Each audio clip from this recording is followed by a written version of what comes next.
Okay, welcome everyone to our third class on World of Kabbalah, and we're going to be moving up the chain. I have been up since 3:30 in the morning with some of my kids, so I fall into deep sleep. Maybe someone could step in and continue. What about the rest of them? Okay, so we are going as we do every single week. Before we start in the actual learning, we will start with a psalm for our brothers and sisters in the land of Israel, the soldiers that are in the front lines who are sacrificing their lives in order to protect the Jewish people. This time we will do Psalm number 130. If you're able to read it, you could read it in the together. If not, you just listen along. Again, Psalm number 130. Shir Amalos mimamakim karasicha Adonai. Adonai shima bekoli. Tiena aznecha kashuvos lekol tachnunai. Imavonos tishbarya Adonai mi yamot. Kiimcha haslicha leman tivari. Kivisa Adonai kivsa nafshi v'ledvarei hechalti. Nafshi l'Adonai mishayrim labayker shayrim labayker. Yachal Yisrael Adonai. Kim Adonai chesed v'har be'imei chedus. Who yifteis Yisrael mikol avei neisav. Song of ascents, out of the depth have I called you, O Lord. Lord, hearken unto my voice. Let thy ears be attentive to the voice of my supplication. If you, the Lord, should mark iniquity, O Lord, who could stand? For with thee there is forgiveness, that you may be feared. I wait for the Lord. My soul does wait, and his word do I hope. My soul waits for the Lord, more than watchmen for the morning. Wait for the morning. O Israel, hope is the Lord, for with the Lord there's mercy, and with him there's plenteous redemption, and he will redeem Israel from all his iniquities. As we've done last week, we will dedicate today's class. The past couple of weeks, we dedicated for a young man and then a young lady who gave up their lives. Today, a little bit differently. Today's class, I'd like to dedicate to two people who are hostages right now in Gaza. This is Daphna, who's 15 years old, and Ella, who's 8 years old. They're with her mother, Mayan Zim. You may have heard of her. She's been going around the news. She recently made a plea, which went viral. If she could go to Gaza to become a hostage together with her kids. Something she just wrote. I love my daughters very much. They're my life. I can't bear to think of them being there alone. I want to be with them, to take care of them, to tell them I'm here with them. I would do anything to be there with them. So may our learning today be in their merit, in little Daphna and little Ella. They should be able to be returned home safely. Always we start with that. It's always hard to go on, but ultimately we have to go on. We have to continue learning. We have to continue doing things in the merit of these girls and really everyone who's in harm's way. So today's topic we are going to be is called the Or Ein Sof, or in English, the infinite light. Now, important in order to be able to go to the next topic, we have to take stock, to make a small recap of where we are holding, where we have gotten until today. So, if you take out your map, hopefully you guys have your map. But if you take out your map, the first week we started the blue zone. There's the different zones. JLI split up into different zones. The first week we spoke about the lowest three worlds, which are Biriya, Yetzira, Asiya. Again, these are the first worlds. They're independent of God, which is not a part of God, and that is where there can be creation. This is where there's a sense of self already.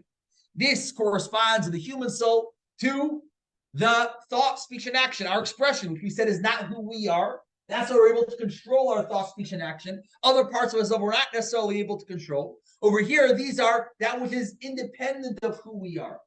Even if I feel a certain way, doesn't mean I have to speak that way. Doesn't mean I have to act that way. I don't even have to think that way. This is the corresponding of the Biyah, Beriya, Yitzia, Asiya, the lowest three worlds. In our world, this is our expressions, or the word, if you remember, is Levushe HaNefesh, the garments of the soul, which just like a garment can be changed, these are the levels that can be changed. Then, the following week, last week, we spoke about the 10 Sefirot, or in the world of Atzilut. The world of Atzilut, which we spoke about. This is a realm which is a lot closer to God, which is a part, so to say, almost godliness. This is a part where there is no independent self. This is how God contracted himself in order to be able to be defined in the 10 different sefirot. Also in our world, these are 10 capabilities, which we just showed the video. You have we focused last week more on chesed, gevura, tiferes. You have chesed is kindness, gevura is severity, tiferet is the harmony between the two of them. And this is our feelings, our emotions, our intellect. And now the question is, this brings us today. Is there anything deeper in ourselves than our feelings and intellect, or is that who we are? And they say the story of a soldier. You see someone in the camp and says something very disrespectful to him, and the guy says, "Do you know who I am? I'm a 4-star general. How can you speak to me this way?" To which the soldier responds, "And do you know who I am?" And the general says, "I have no idea." He says, "Great," and he runs away. When we discuss who am I, who are we? Are we our emotions? Are we our intellect? Or is there something deeper that's who we truly are? And this is actually a debate amongst the philosophers. I know Sharon is a big fan of the Rambam. So the Rambam has his approach. Different philosophers have their different approaches. But let's take a look at Kabbalistically. Kabbalah tells us that there is something which is deeper, something which is our infinite self. And that is what we'll be discussing today. Again, Or Ein Sof, for those that have dabbled in Kabbalah, they may be familiar with that term, Or Ein Sof, the infinite light. What is this? So again, as we spoke about, in every single class, we're going to be focusing on what it is in the godly part, and then what there is in our own self. So today we're going to move on to the yellow zone, which is what's called Keter.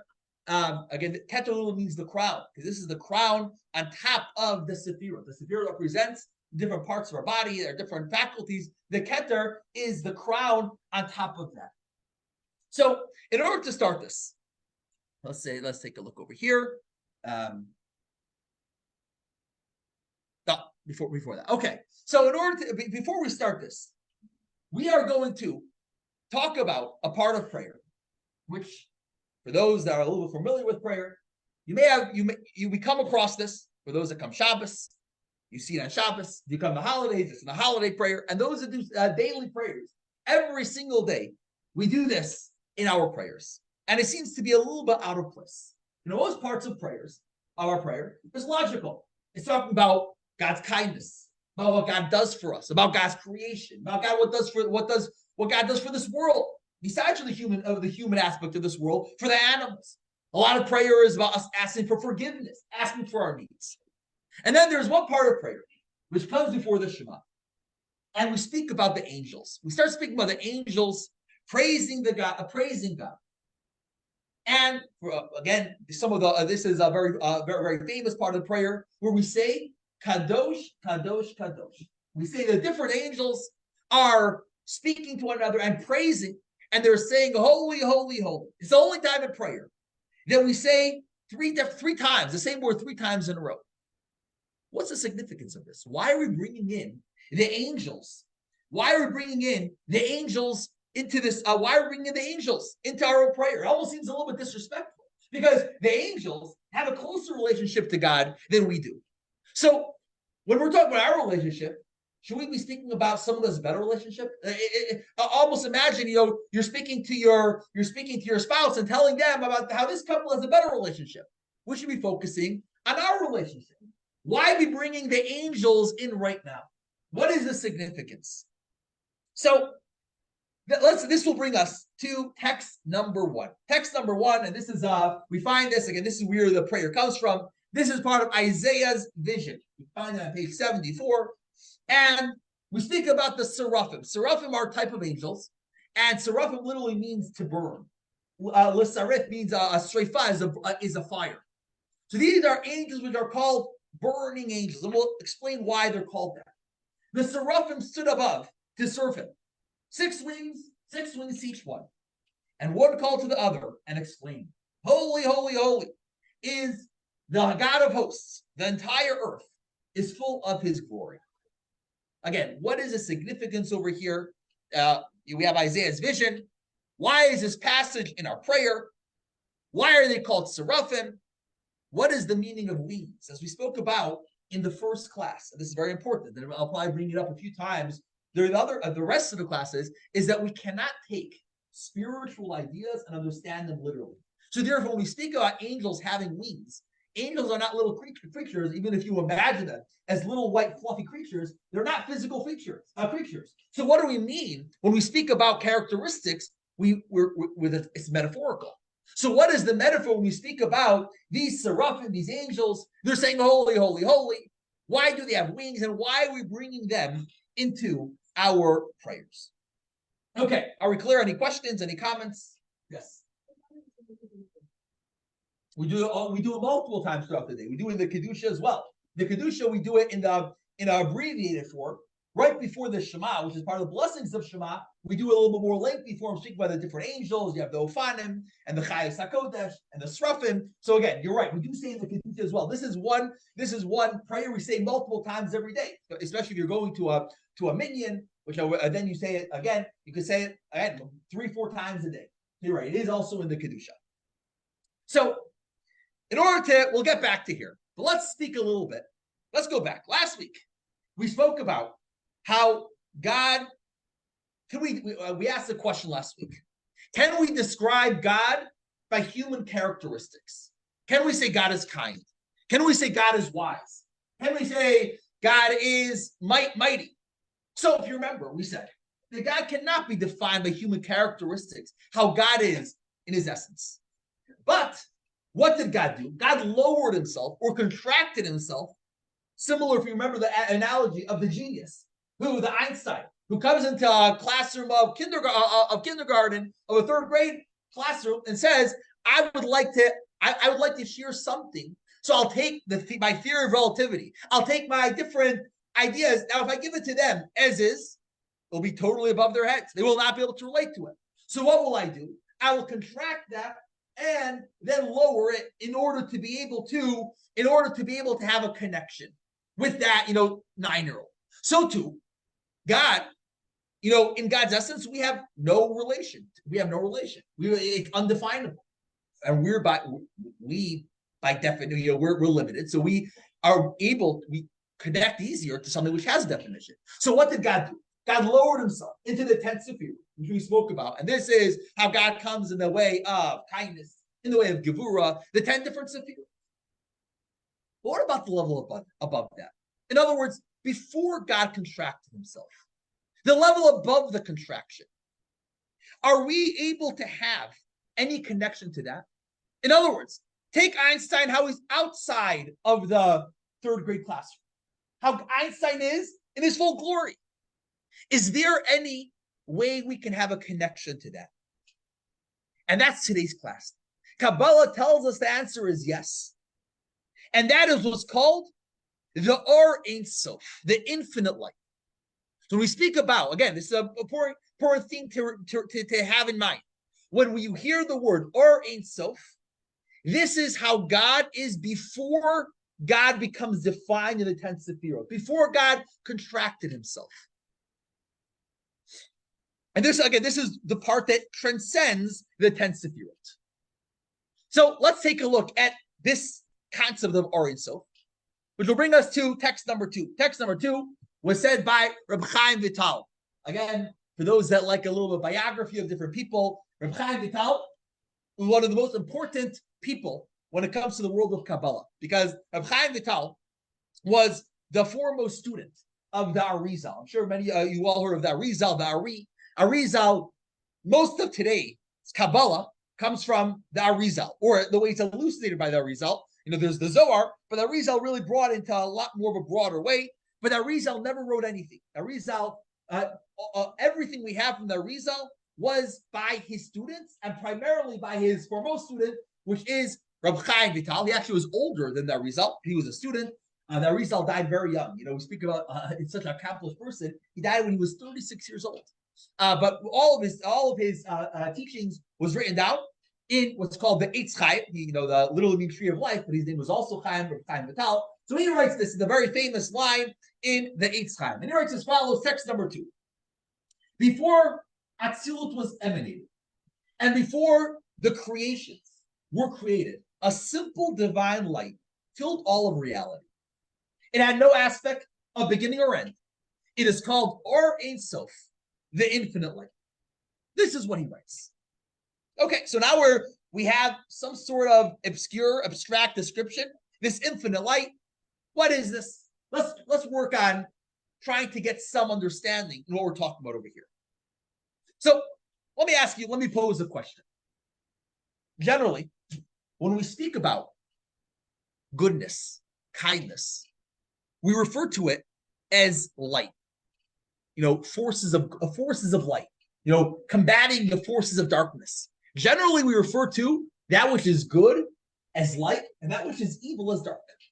Why is that?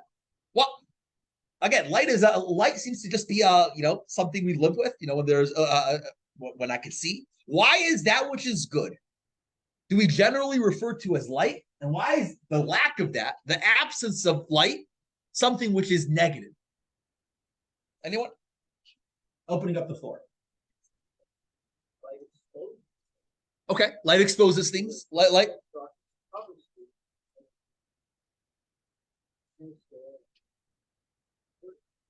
Okay, very good. That's one idea. Anything else? Anyone else? Okay. There's not one right answer. There's different answers given to this idea. But let's take a look at what Kabbalah tells us about light. And throughout Kabbalah, we're constantly talking about the idea of light. Again, and remember, we're not talking about a physical light because when we're speaking about these spiritual levels, again, we have to take it out from the physical form, recognize we're talking about metaphorically. There's no light, up in the higher world. So why are we referring it to as light? So Kabbalah explains that light conveys several messages. The first, and I touched upon this last week, but I kind of did it quickly, and I want to maybe speak about it a little bit more today. When we speak about light, that tells us, whenever you see light, that tells us that there is a source of light. If there is no source of light, there will not be any light. And as soon as the source of light disappears, goes away, the light also disappears. So again, when I see light, that tells me there is the source of the light. And the light is dependent on the source of light. It's connected. Again, you cannot have light which is not connected to the luminary. If it becomes disconnected, the sun goes down, the light stops. So Kabbalah tells us this is different than, for example, we speak about the light of a person. Kabbalistically, the light is only something which is directly connected to you. So if I make a painting, now someone may call my light, but Kabbalistically it's not your light. Why? Because when I walk away from the painting is still there. I left there and it's still there, which means the luminary, the creator of the piece of art left, and the light still remains, and the art still remains. That's not light. Light is only something which is always going to be connected to the ma'ar. You have the ar, these are good words to know. Ar means light, by ar, and then there is the ma'ar, which means the luminary, the source of the light. So this is the Ein Sof light. There is no light without an illuminator, and light is inseparable from its source. Now, it's also important to remember, again, there's a double message over here, but it's not the actual luminary. Light is connected and is dependent, but it's not the luminary itself. The luminary is the sun. And then the light that we have is what comes out of the sun. So again, the message over here is there's really a threefold message over here. It's connected to the light. You can't have light without the ma'ar, without the luminary, without the illuminator. But in itself is not the actual luminary.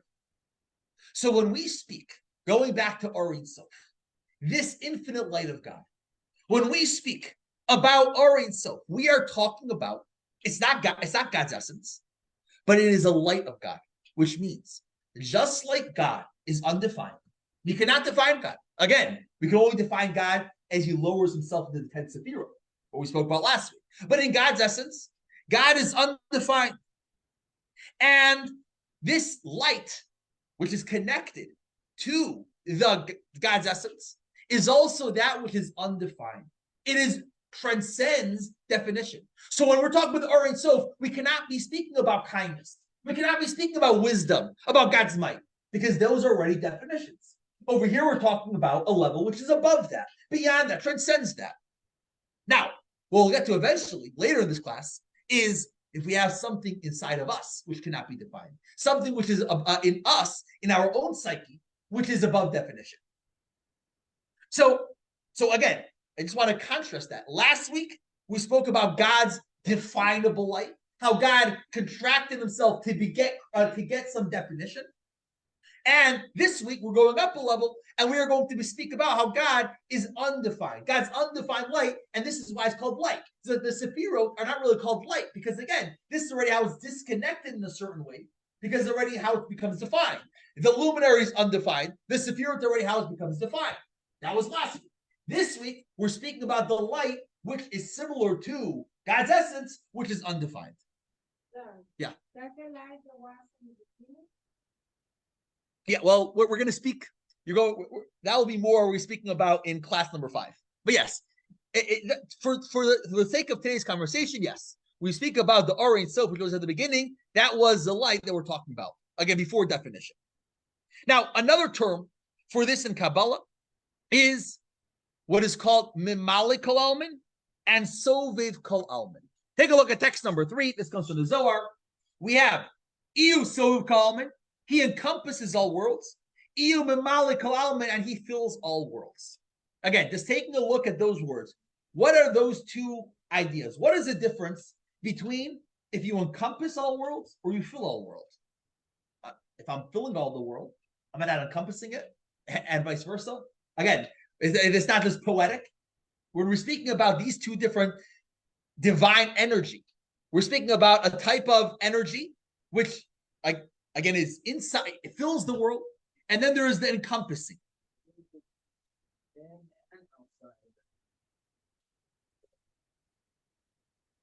Okay, so but what does that mean? You know, when we speak about, so you're right. We're talking about there's some sort of halo almost, as you're saying.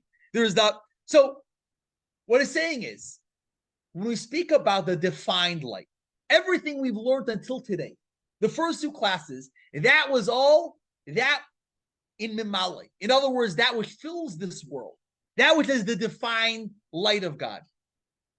Then, what is undefined, what we'll speak about today, is the higher level of Soviv, that which encompasses this world. Again, this is still a bit abstract. Let's bring a metaphor, an example, which, like most examples, when we're speaking about Kabbalah, very abstract ideas, is going to be imperfect. It's not going to necessarily capture every single idea, but it will give us maybe perhaps a little bit of a taste. Human life, when we speak about our life both fills us and encompasses us. What do I mean by that? Our lives fill us. This Kabbalah speaks about how I have life throughout my body, which means I have a life force in my hand that allows my hand to move. I have a life force inside my eye that allows my eye to see. And every single limb of a person's body has a different life force. This is the life as it fills your body. Every single limb, every single whatever, all the movements you have is a different life force in your body. But then there is that life which encompasses you, or that is your general life. The fact that you're alive, not connected to the details. So, for example, let's give an example of an amputee, or someone who lost the use of a certain limb. Would you say that person is less alive than a person who has the use? No, they're not less alive. We're speaking about your general life. That person is the same exact much alive as anyone else, because the life that encompasses them, that is fully there. Now, that's the soviv of your life. Now, in the life that fills you, you might say this person has less light in their hand than this person. So again, these are two different life, so to say, which encompass and fill us up. Yeah. life or energy? That's what you need. Well, when we're in the example, we're saying we're talking about a type of energy. We're talking about the energy which is just encompasses you, the fact that you are alive, and then there's an energy which vivifies every single part of the body. When we're speaking of bringing it back to the divine, so there's two types of life. There's two types of worlds out there. There's two types of godly energy, godly light out there. There is the godly light which comes into this world and vivifies it and gives it life. These are the 10 Sephirot. This is the defined aspect of God. We spoke about that the first couple of weeks. Then there is the encompassing light. This is the light which gives life to this world, but not in a defined way. Let's take a look again. We have, you can take a look inside, key term 3.2 and key term 3.3. And I know I'm not getting to all the key terms inside, but these are important. We have Sovav Kalalman, encompasses our world. God, as he transcends the emanation of Sephirot. Again, Sephirot is how it's already in the Mali, how it fills this world. And the creation of Bria, Yitzira, and Asiya. And then you have the Malik Kalalman, fills all worlds.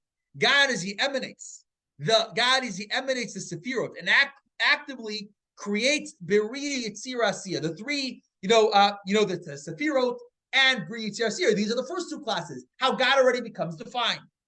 So when we speak about the two different postures, we have the Malik Kalalman, noticing the beauty around us or searching for meaning leads to recognizing God. When I'm able to go into this world and I see godliness, I see godliness I can relate to. I see God's kindness. I see God's wisdom. I look at this world. I look at the Grand Canyon. I see, wow, look at God's beauty.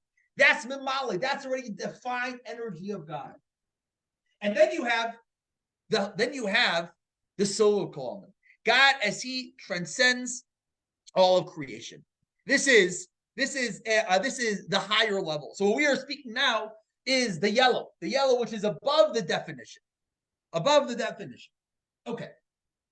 Now any questions before we move on, or any comments? Okay.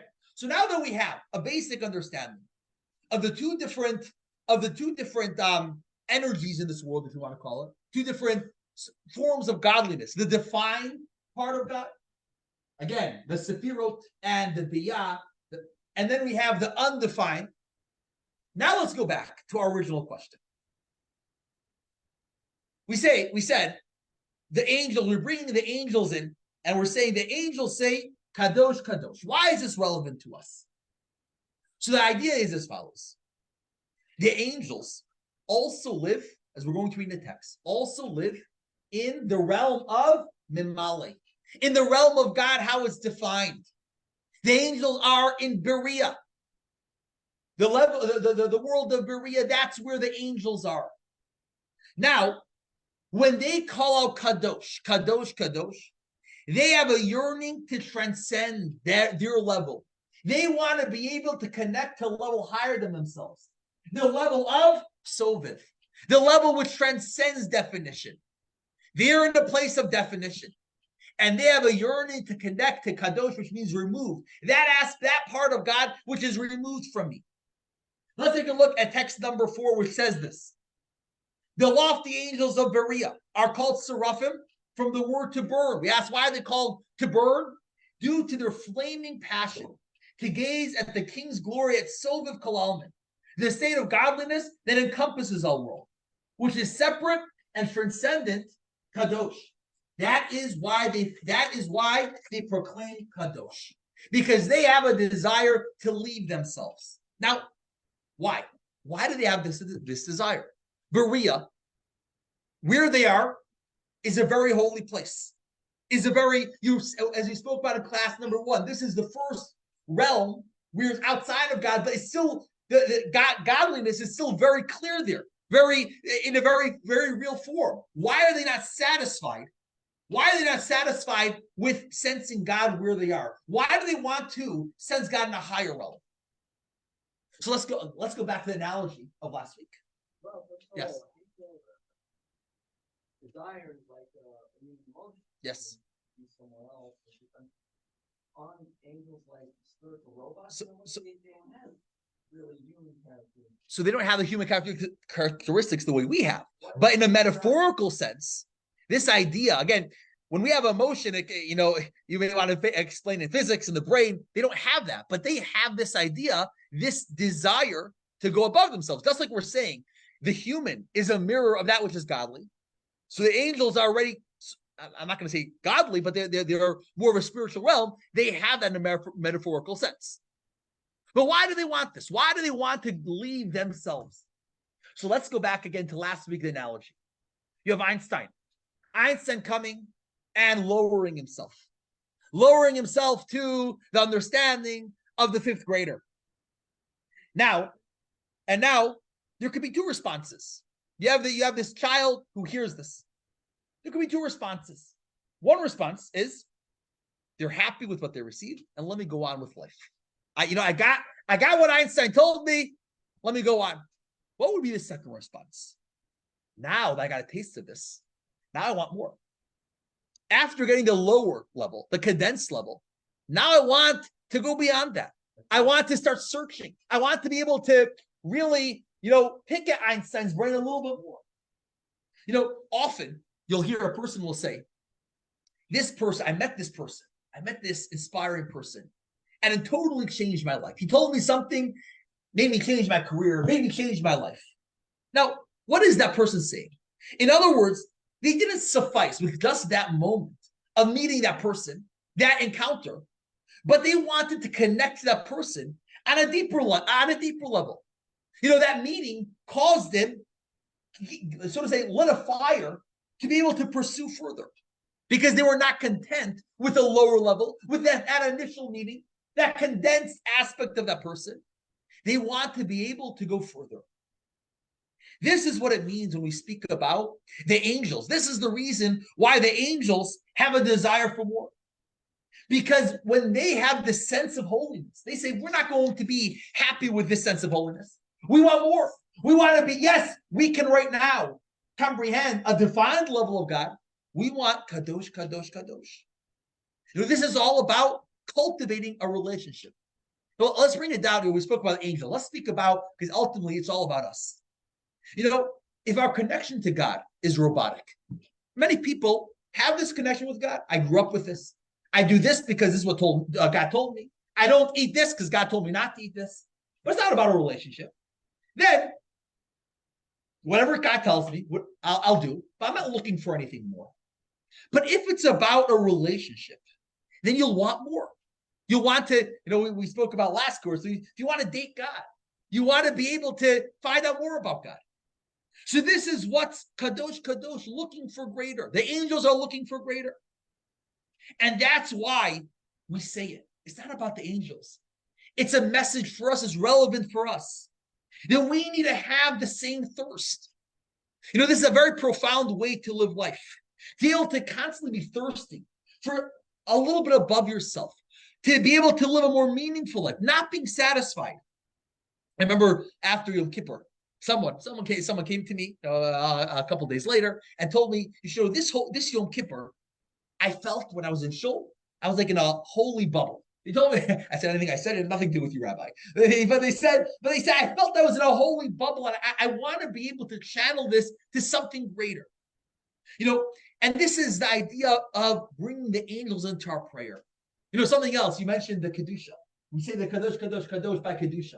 What do we do? And this is something which you may not be aware of, but it says in the Siddur, when you say Kadosh, Kadosh, Kadosh, you're supposed to rise up on your toes. You're supposed to say, Kadosh, Kadosh. What is the meaning of that? What is the relevance of that? The idea is because we're talking about, we want to rise above. We want to be able to get to a level that is higher than ourselves. Just like the angels are not satisfied with a defined level of godliness, they want to rise above. We have to have that in our lives as well. Let's take a look at text number 5. Text number 5. This comes the Seraphim say Kadosh because they comprehend God's transcendence. That's why they have 6 wings. They are in a constant state of rising upwards. The idea of 6, we're not going to get into right now. It's a topic on its own. But again, The wings. Yes, what does it mean to have wings? What is the metaphor of wings by angels? They're constantly looking to rise above who they are. And the truth is, if we look at life in this way, this gives us a lot more of a substantial relationship with God. Generally, if you ask someone, why do they believe in God? Why do you feel a relationship with God? So generally, there will be one of two responses. Again, using different words. One person may say, when I'm looking around this world, this whole beautiful world, I can't accept that this is all random. To tell me that everything, all creations, all this beauty, all the complexities of this world is random, I can't accept that. That's one common response you'll get to people speaking about their belief in God. Another one is that I feel that God gives meaning to life. Without God, I feel a certain emptiness. What is the reason I'm doing what I'm doing? What is the reason? Am I just about my 9-to-5 job? So I connect to God. I believe in God because that leaves meaning into this world, into my life.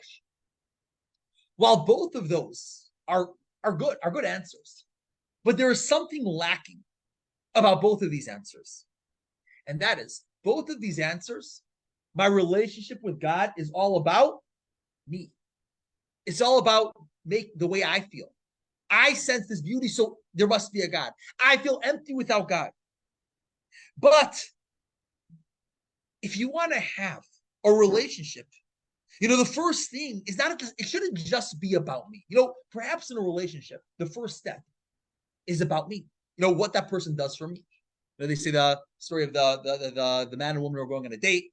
The man is just droning on and on, not letting the woman speak at all. And after a half hour, he says, enough about what I have to say about myself. What do you have to say about me? Sometimes relationships are all about me, all about self, but everyone recognizes that a healthy relationship is not just about what you do for me. It's about what I could do for you. It's about also the other part of the spouse, the friend. If our relationship with Hashem is just going to be about what Hashem does for me, that is a lacking relationship. We should want to connect to Hashem on his level, even if it doesn't benefit me. Even if, again, when we speak about what could benefit me, those are the levels of Hashem, which is defined, the Sefirot. The undefined, how can it benefit me? I can't really connect with that. So why should I study about it? But that's the person coming to a relationship and saying, I only want to have my relationship with you when you could benefit me. But if I'm not going to benefit from it, I don't want that. That's a faulty relationship. If we want to have an awareness, seeing God as the creator should be a bridge to appreciating him for who he is. If I want to cultivate that relationship, I am going to want to study more. Someone asked me, why should we be learning Kabbalah? Because if we want to have a relationship with God, and that's ultimately what we're in this world here for. We're in this world to make this world a better place and to make a relationship with others and with God. Then you want to be able to appreciate God for who God is. And that is why the importance and the relevance of why we're studying Or Ein Sof, why we're speaking about the infinite light. While, again, there may not be anything practical, we'll speak about some practical ideas from here. But while this may be undefined, but again, I want to study God because we want to make this relationship. There's a book of Shir HaShirim. I'm sure you've heard of the Song of Songs. Now, when Song of Songs was made, this was considered very scandalous. Why? If you read Shir HaShirim, the Song of Songs, there's very, if you want to call it very, very, very vivid terms in, a husband and wife coming together. And this was before, we have the 5 books of Moshe. But then you have the 24 books were canonized as part of the Bible, as part of the Torah. Now, when this came, many people did not want to accept this as part of the 24 books because should we be referring to our relationship with God in such vulgar, so to say, terms? And what did Rabbi Akiva, the famous Rabbi Akiva said, if all books of the Torah are holy, Shir HaShirim is Kodesh HaKodashim, is the Holy of Holies. Why? because he understood that if we want to have a relationship with God, it should be a relevant relationship, a real relationship where we're there for each other. And therefore, yes, we will pursue God. Again, just like when you're going out with someone, or if you have a spouse, you're going to not just want what they could do for me, but let me know more about you. Let me hear about you above and beyond what it does for me. So hopefully this gives a little bit of clarity of why we speak about the angels when we speak about the davening, in the davening about the angels, why we're speaking about that. Okay. Any questions or comments? Zed? Yes. You didn't answer why we say it 3 times. So this is because they're looking to go above, like way above them. In other words, they are on the level of Berea. Again, this is I purposely didn't want to because I didn't want to go there, but it says they are in Berea. So they're trying to first go to the level of Atzilut and then to Or Ein Sof. And in Or Ein Sof itself, there's 2 different levels. So this represents the 3 different times Kadosh, but it's all about going above and beyond themselves and different levels and how much higher they could get. Would that not also be the wings? Yeah, that's the same idea as the wings, going higher than themselves. And again, what is the idea of 6 wings? So let's talk about the different 6 different midos. But again, all with the same general concept of rising above themselves. And as we know, when we rise above ourselves, there's different levels we could get to. Okay, so let's move on and speak about something perhaps, again, this is a little bit abstract. Let's speak about something a little bit more practical. Let's turn to a text, which everyone here knows. There's one text here. It's not a Kabbalistic text. Text number 6. We can all say it together. Oseh shalom b'mromav, uyaseh shalom aleinu, v'al kol Yisrael, v'yamru amen. This is a text where we say at the end of Kaddish, we say in benching. Everyone knows this. Everyone knows this song. Everyone knows this text. Let's translate this text. May he who makes peace in his heavens make peace for us and all of Israel and say amen. Now, the second part of this text we can very easily understand. There's make peace down in this world. We know this world is full of the absence of peace. And that is a prayer we say. What is the first part of this? What is the first part of this? When we say Oseh Shalom B'Ramav, he who makes peace in heaven. Who are the warring factions in heaven? Is there wars that are happening in heaven? Why would we speak about he who makes peace in heaven? What is the fighting, the war in heaven that God has to make peace? But if you remember, we've spoken about we spoke about this in a previous Live. I spoke about Sunday. Is that even the demons, they're also there as a messenger of God, doing God's will. They're there to do God's will, to challenge us.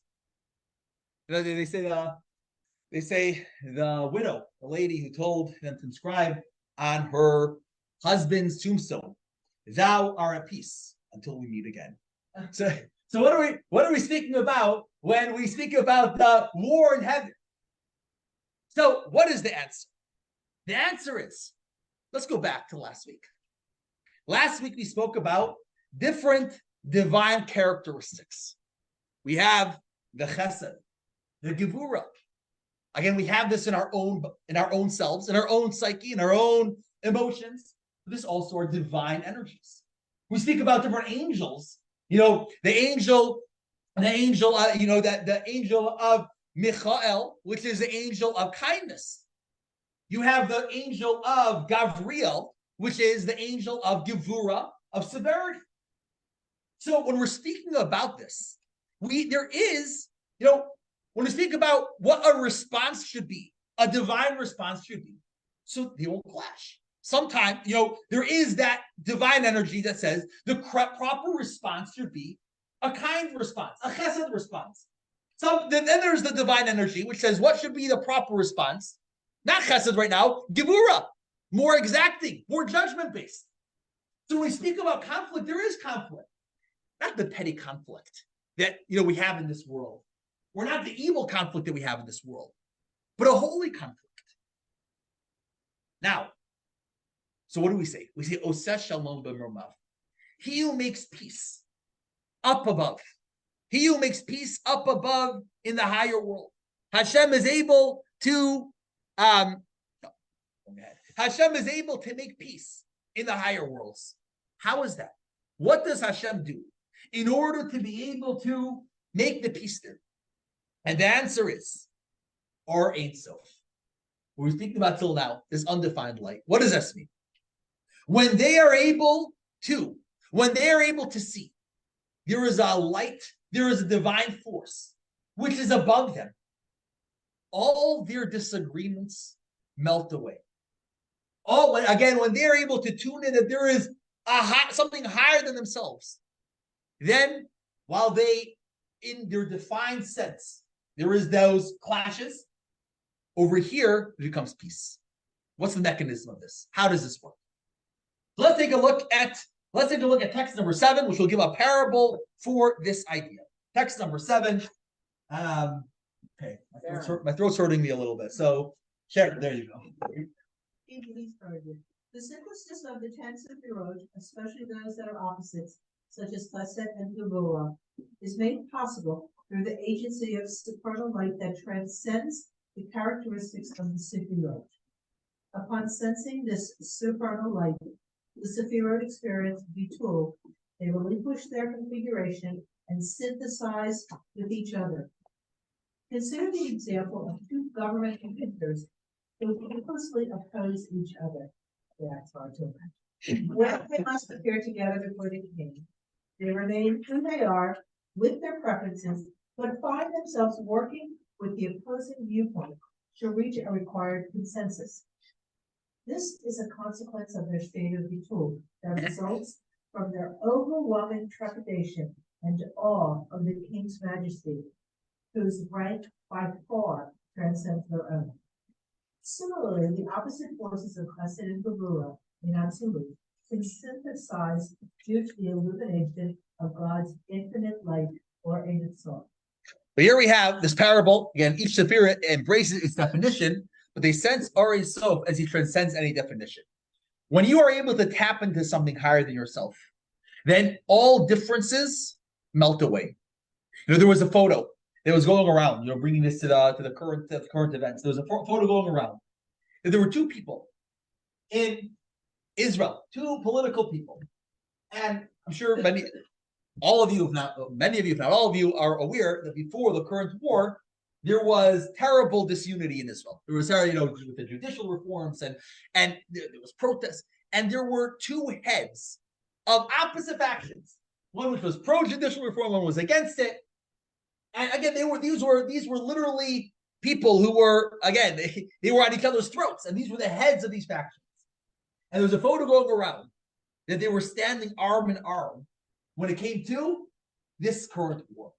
How is that? These people had such strong disagreements, and suddenly they're coming together. Because when you notice there's something above you, there's a calling above you, there is something beyond you, then that brings you together.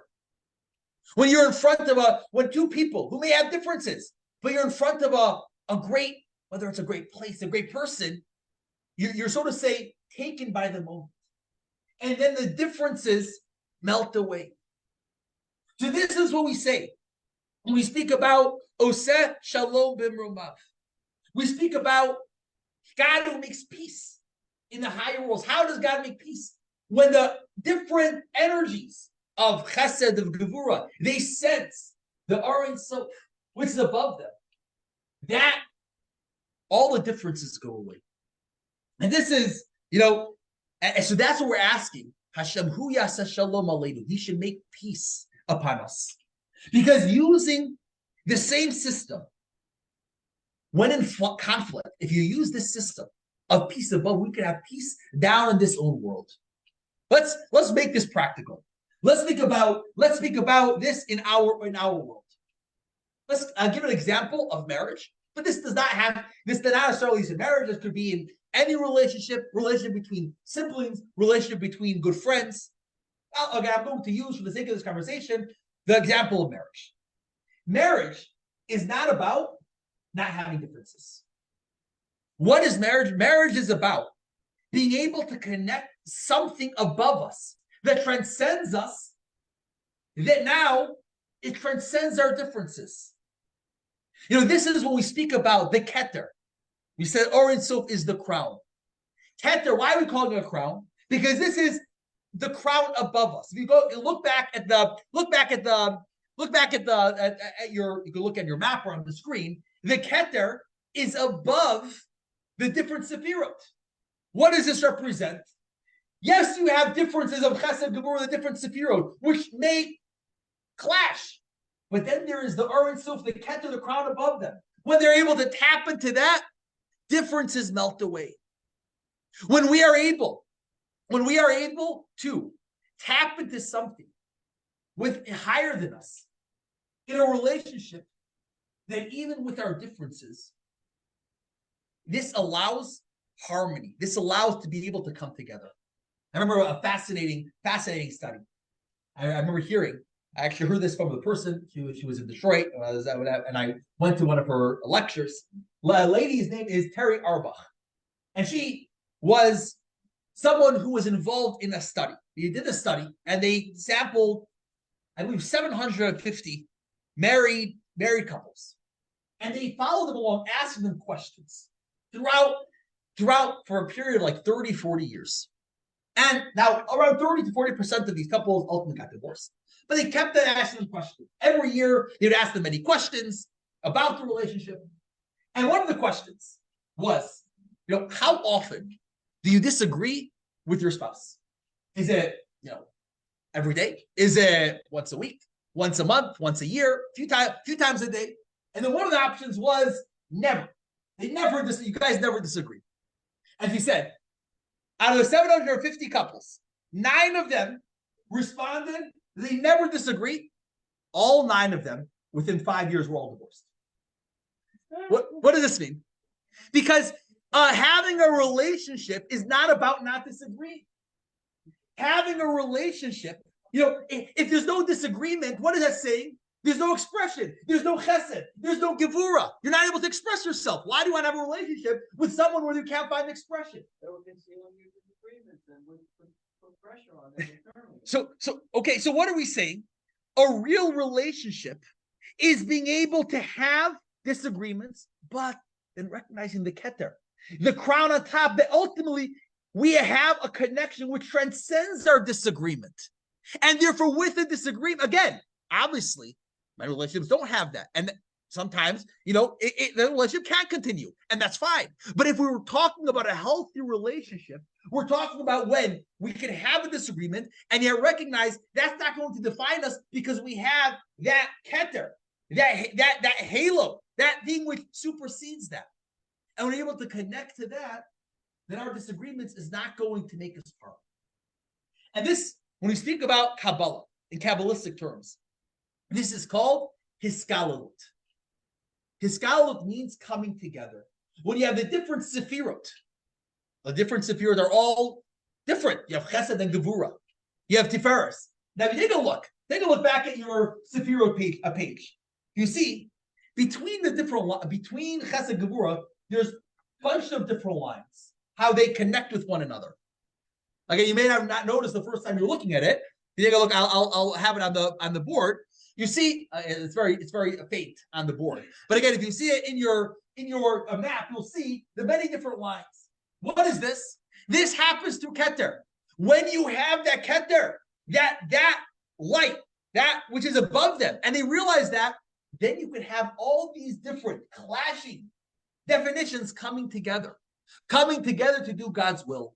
When we are able to have the keter above us, and again, I said the example of marriage, but this could be above that. It could be, again, 2 good friends. If you want your friendship to last, then it can't just be about me and about my definition. If I recognize, in Pirkei Avot, in the ethics of our Father, we speak about what is a true friendship.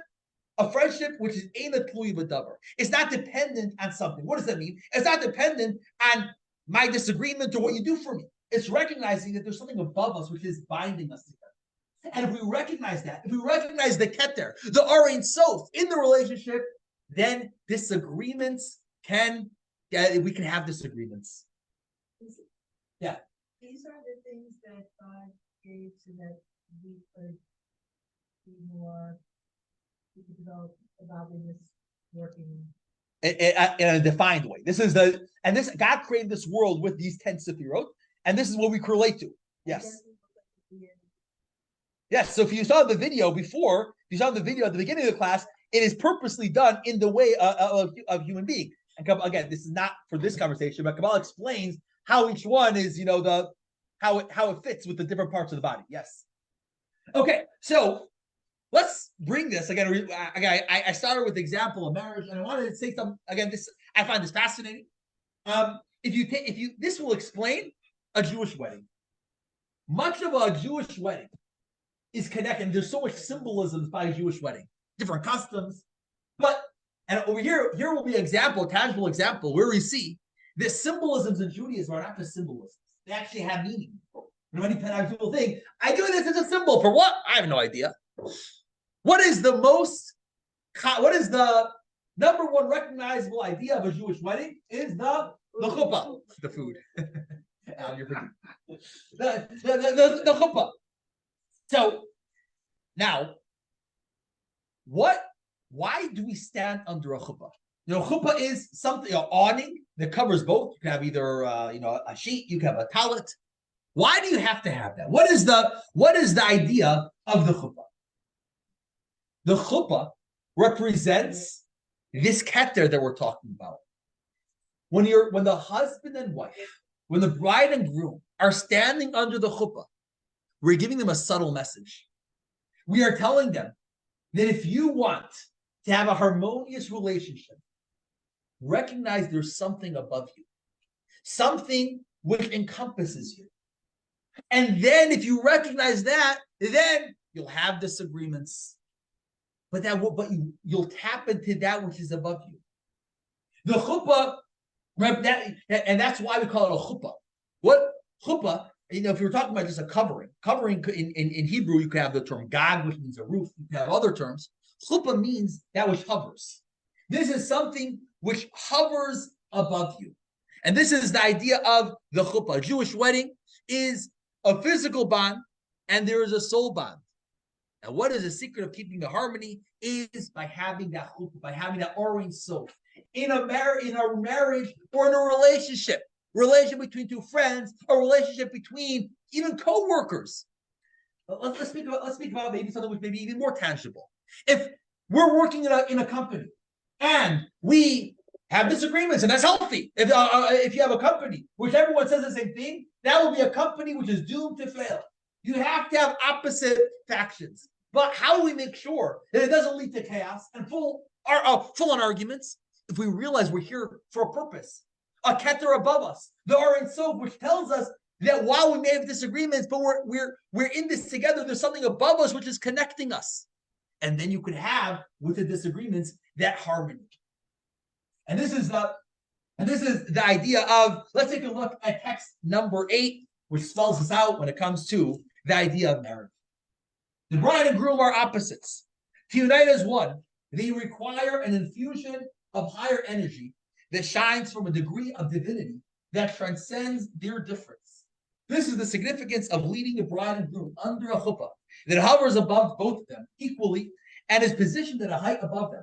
It corresponds to the encompassing light of Soviv Kol Almin, because we don't want the bride and groom just to have the memale in their life if they're just living by the memale, which means the definition, my chesed, my gevura. Then arguments will break out, and there'll be no way. Once it becomes too much, they'll say we fundamentally. How can we go on? But if they're able to bring into their marriage the orange soap, the sovit, that keter, whatever term you want to use, but that point which is above them, then with disagreements, they're able to recognize we're in something higher than ourselves. So as we mentioned, that is the angels. And actually, as I was studying this class, I had a certain aha moment, and that was a couple weeks ago. Alan asked me a question. Which I didn't have the answer to. And he said in the prayer. He said in the prayer we say the angels give permission to one another. So he asked me this, and I didn't have an answer. But as I was learning this, it came clear to me, because although they are different factions, and you have the angels of Chesed, of Gevurah, and they clash, But when they reach the point where they're saying Kadosh, Kadosh, they're going to a level above themselves, then they're able to graciously give permission. Say, while we may have different ways of operation, but at this point, when we're looking to connect something higher than ourselves, we're willing to give permission to one another. We're willing to praise God together and be willing to give permission. So this is just for you, because I didn't have the answer a couple weeks ago. Studying this class kind of gave me that aha moment. Okay, so let's take I guess this is interesting. You take a look at page number 86. We see in marriage, in the wedding, there's many different circles. We have circles represent that which hovers above you, beyond you. We have the chuppah. We have number one, which we already mentioned, the veil. Before the groom is escorted to the chuppah, he covers the bride face with the veil. The bride remains veiled for the duration of the wedding ceremony. Again, the veil represents something which is above or covering over your face is your definition. Over here, we're connecting to something which is higher than our definition. Circling. Under the chuppah, but before the actual ceremony begins, it is traditional for the bride to circle the groom 7 times. Kiddushin ring. The groom places a ring on the bride's finger and declares, "You are hereby consecrated to me with the ring, according to the law of Moses and Israel." It's supposed to be a ring. They say in marriage, there's the 3 rings. There is the engagement ring, the marriage ring, and the supper ring. So, and then finally, you have number 5 is the dancing. After the marriage ceremony has been completed, friends and family break into joyous dancing. Traditionally, they dance in a circle. But again, because this is the point we're trying to bring out in a subtle way. But next time you go to a wedding, a Jewish wedding, you can appreciate this more. The idea of this circle, the idea of is going something which is above us, something which is the orange self, the captor, the crown above us, which is the hope is that this shall lead us through the relationship, and that will be able to create this harmonious relationship as we see it in Oseh Shalom B'Mervav. And the angels, who Yaseh Shalom Aleinu, so too we should have it down here. Have it down here in our world, in our relationships. And again, in every relationship we have, if you have the orange soap, the keter, that can maintain a healthy relationship. Let's take a look at, again, this will be a little bit of a review. Let's take a look at the lesson video, how, I guess you could say, it says it in other words.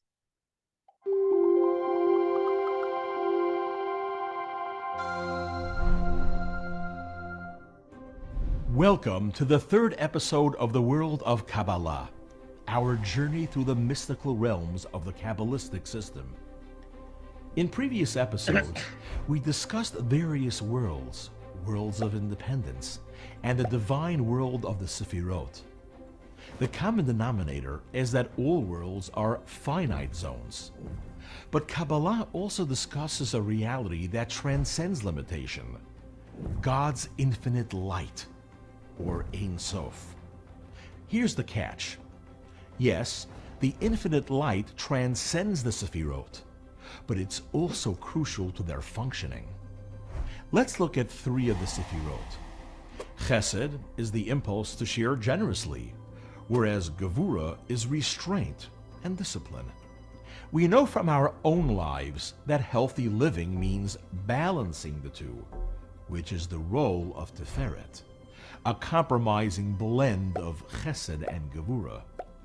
Kabbalah discusses other Sephirah blends as well.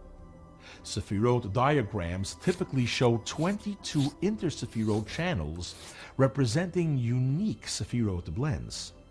That process is called Hitkalalut. But this synthesis should not be taken for granted. Rabbi. After all, each Sephirah is unidimensional. Imagine if you personified Rabbi, Chesed. I don't see the video. It was the only... You're not seeing the video? No.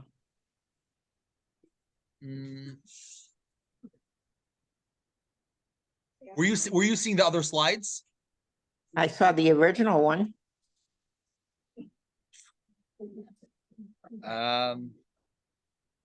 Sorry, I don't know what to say. I'll send it to you afterwards, okay? Okay. ingredient in your DNA. Would you tolerate an opposing impulse? No.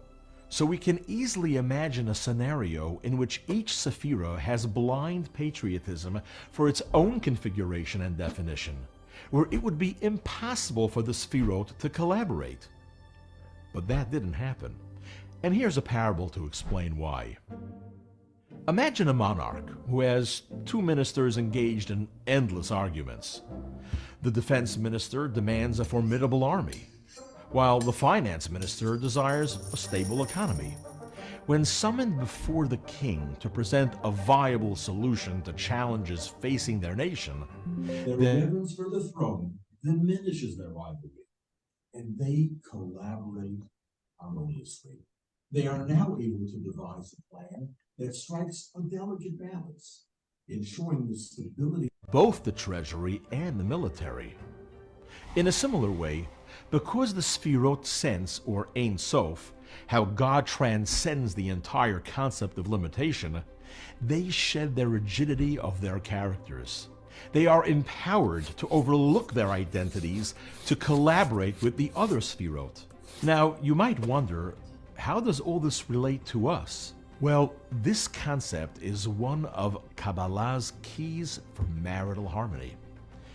Marriage has two dimensions: the unity of bodies, the tangible relationship between husband and wife, and the unity of soul, their invisible but powerful soul bond. But considering that each soul is rooted in a different sphera, how do two souls unite as one?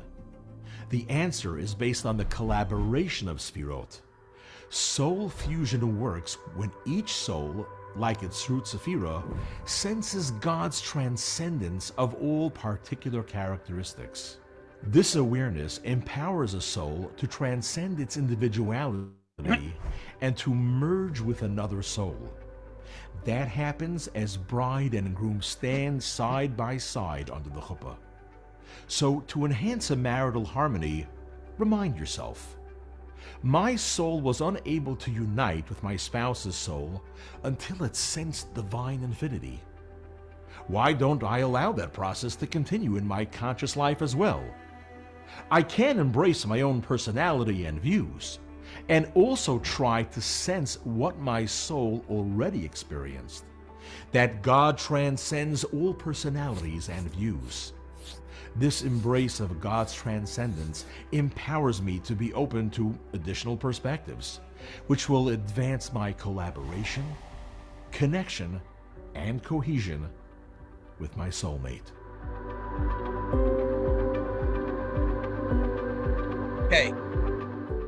Okay, Susan, I'll send that to you separately because I think it's something with your either phone or computer, because someone else on Zoom chatted me that they were able to see the video.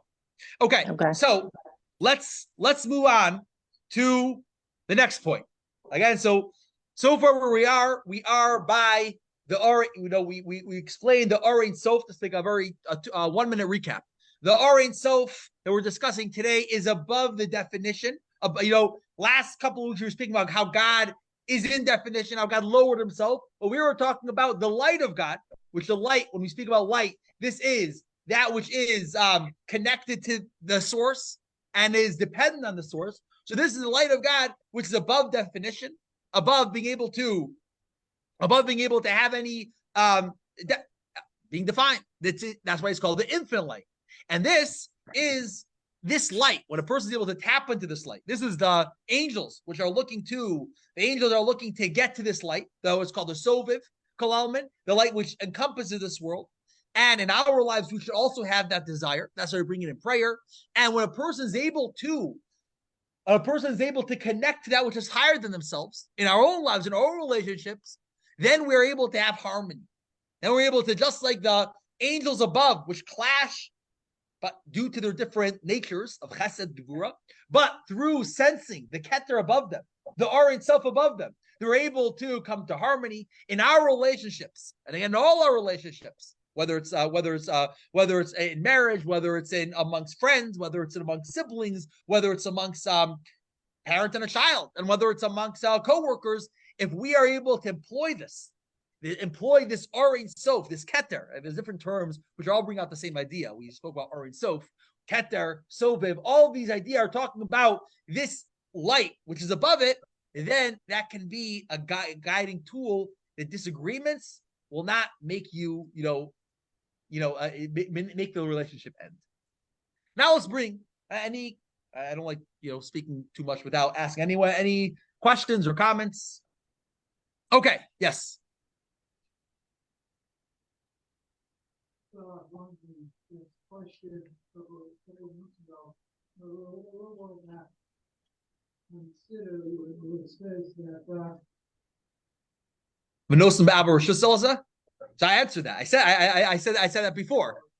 I said that before that this is the answer to that, because the harmony that comes together, even though the different factions, because that's why they get permission, they're able to come together. I mentioned that before.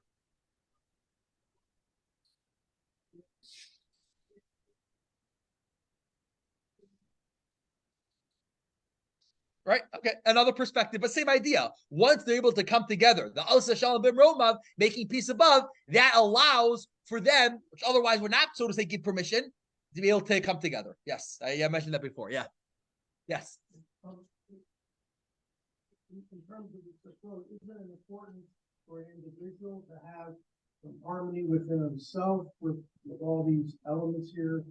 Because if someone themselves are in disharmony, it's very difficult to connect with another person. Right. And You know, and so it's important that all these different attributes are in harmony in the person, and that enables that person to connect with another person too, with the I and so as well. 100%. This is not just in a relationship with other people, in yourself itself. And that's what we spoke about last week. Why Tiferet is considered, so to say, greater than Chesed and Gevurah, because Tiferet is how they come together. And so too with other Sefirot, bringing that, having a healthy fusion. In general life, if you're too much of one, that's not unhealthy. The more you're able to have that healthy balance, in our own, that's true. And then you're able to relate to other people better as well. That's so like you have egos, and then you can be humble. Shouldn't be too much of ego, but shouldn't be a walking map. People step over you. Yes, 100%. Let's move on. We have 15 minutes left. Let's move on to the next point, and that is, let's bring this down. As we mentioned, as you mentioned the last couple of weeks, everything we speak about the divine has a mirror in us. So we spoke about the Ein Sof in the divine, the undefined. Where is that in ourselves? Where is this undefined part, this deepest part of who we are, our greatest light, our infinite light? Where do we find this? Where is the mirror in us? So many philosophers will say that the core of who we are is the way we think, is the way we feel. But Kabbalah says there is something deeper than our intellect and our emotion, which corresponds to the Ein Sof. And what is that? That is Ratzon. Ratzon means our desires. Our innate desires are our desires, which are just a part of who we are. And that influences our intellect and our emotions. Let me give an example. A person's desire to live. This is not something which is consciously. I don't, a person doesn't walk around thinking, I want to live, but this is an inborn, innate desire, and this is something which is the deepest part of who you are. The love of a parent to a child. Now, of course, through there are situations, tragic situations that can be broken. But we're talking about in the natural way, the love of a parent to a child is an innate desire. And once you have that innate desire, that influences the way you think and the way you feel about it. There's stories that go around, but I remember hearing the story about the slight woman whose child was stuck in her car and by herself was able to pick up the car, because when it's her desire, her deepest desire, then that's able to actually affect how I'm able to act. The people who are in danger, they're able to do things they would never be able to do otherwise, because you have that innate desire to live, and that affects the way you think and the way you act. The word of desire, which is ratzon, also spells out in different words, is the word of sinor, which means a pipeline. What is the depth of this? The depth of this, so show it on the board.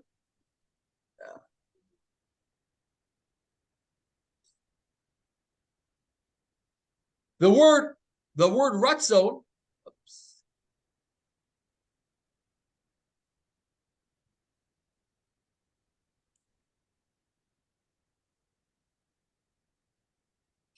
the word ratzon and sinar both have the same letters of resh, tzadik, vav, nun, just a different in different configuration. What is the idea over here? Because my desires is a pipeline that causes me to think and feel in a certain way. Let's take a look at text number 9. Text number 9, we speak about who you are, your essence. The soul itself is a simple, undefined light that transcends the division of intellect and emotion. But text number 10, how are we able to channel this undefined, again, this, we speak about the Orient Sof in ourselves, in our own bodies. The Hebrew letters that spell Ratzon, desire, also spelled sinar, pipeline. Just as a pipeline is employed to channel something, so does the human will channel the soul towards a particular matter. Let me give you an example. I remember one time hearing a TED Talk, and this person says something fascinating. And he said as follows, amongst here, I'm sure we have some sports fans. Now, when it comes to sports, you have a team. You have a team you're following. And you're watching a game. Go Cowboys. And suddenly, there is, I know different sports is called different things. A penalty, a foul. Now, and it's questionable.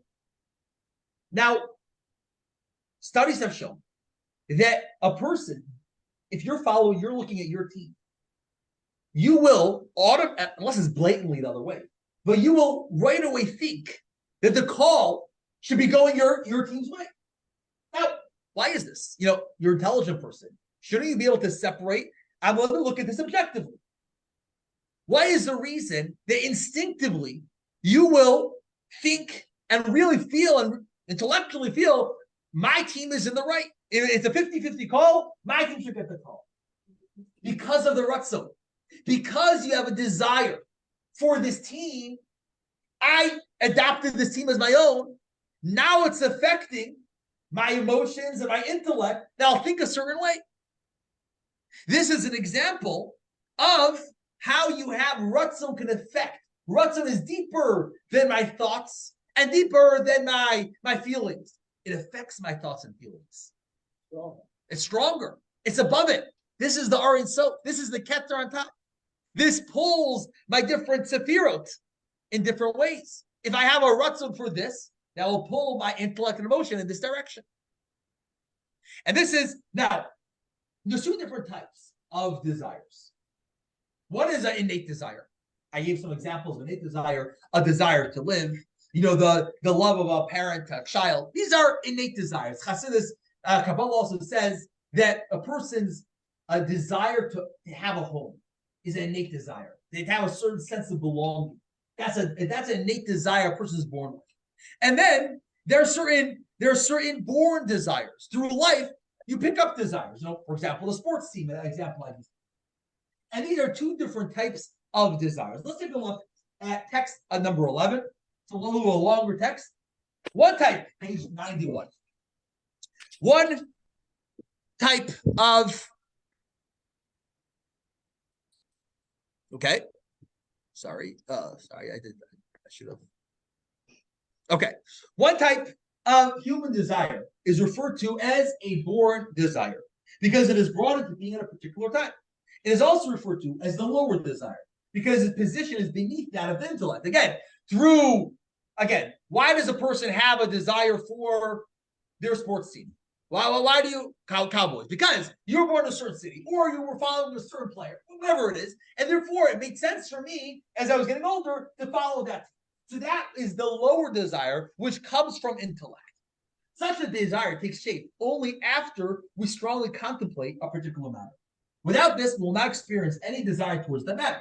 By contrast, when we think deeply about it, whether it is a specific food, an item of clothing, a financial issue, a lucrative business deal, then a desire for that thing is born within us. This is the desire that comes through intellect.